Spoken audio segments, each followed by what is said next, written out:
जय श्री राम, राधे राधे गाइस, सभी को प्रणाम। आज का वीडियो मेरा थोड़ा सा टॉपिक आज सुकून वाला है आप सबके लिए।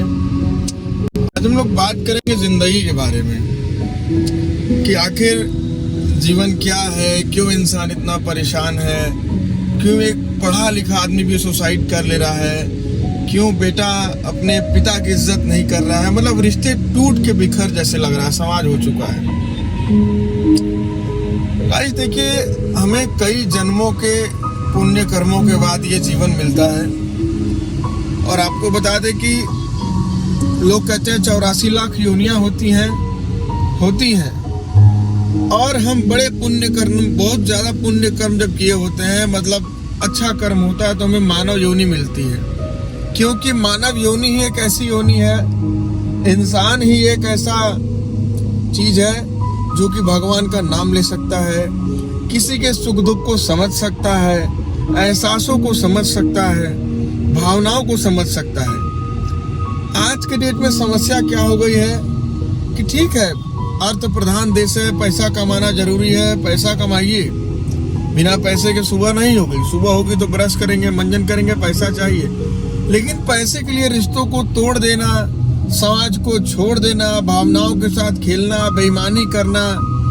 अरे आज आप अगर 10,000 रुपया कमा रहे हो, 10 लाख कमा रहे हो, लेके तो जाओगे नहीं। अब उसके लिए अपने भाई से दुश्मनी कर लेना, अपने दोस्ती में गद्दारी कर लेना। एक छोटी सी कहानी मैं आपको सुनाऊंगा, सुनना प्लीज, रिक्वेस्ट है आप सबसे। मैं चैनल को फॉलो सब्सक्राइब में ये सब नहीं बोलता, मेरी मेहनत, मेरा नसीब होगा तो होगा। एक बार गाइस 2 दोस्त थे और दोनों साथ में बिजनेस शुरू करते हैं, व्यापार शुरू करते हैं, खूब आगे बढ़ते हैं और कामयाबी की बुलंदियों को दोनों मित्र छू लेते हैं। लेकिन उसमें एक दोस्त जो रहता है, उसकी नीयत आगे चल के थोड़ी सी खराब हो जाती है। वो सोचता है कि अगर इतनी सारी दौलत, अब प्रॉपर्टी, बिजनेस सब कुछ हो गया, तो क्यों ना मैं इसको मार दूं। और वो अंततः अपने दोस्त की जान ले लेता है और जानते हैं वो मर जाता है। उसके बाद इसका बिजनेस और आगे बढ़ने लगता है और जीवन में कामयाबी को छूने लगता है। फिर सोचता है कि देखो, मैंने तो दोस्त को मार भी दिया, फिर भी मैं कामयाब हो रहा हूँ, शादी हो गई, उसके बच्चे हो गए, परिवार आगे बढ़ रहा है। मतलब वो सोच रहा था कि मेरे साथ सब कुछ अच्छा हो रहा है। समय का खेल का उसको कुछ ज्ञान नहीं था।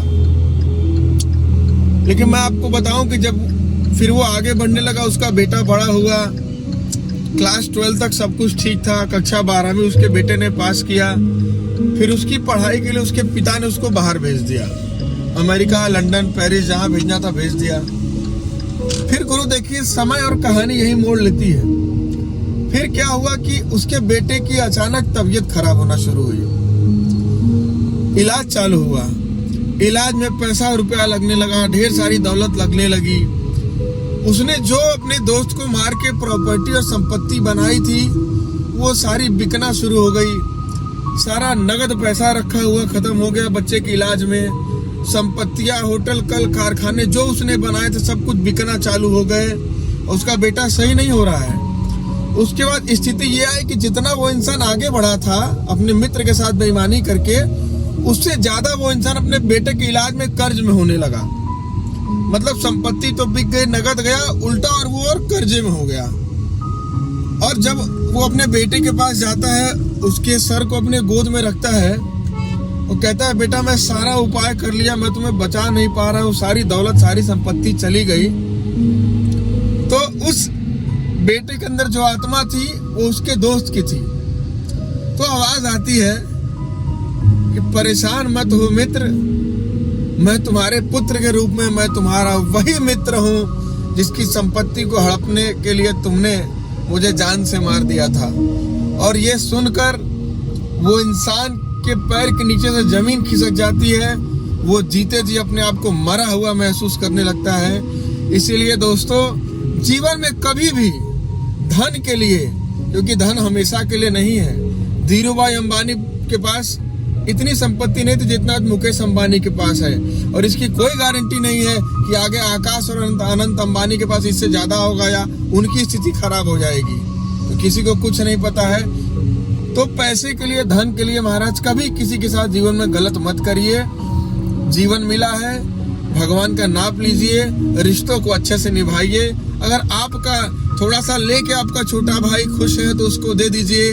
अगर आप क्षमता रखते हैं छोटे रहने के बाद बड़े को देके तो बड़ा खुश रहे, क्योंकि अगर सब खुश रहेंगे ना तो ऊपर वाला बहुत कुछ देगा महाराज। उसका दिल बहुत बड़ा है।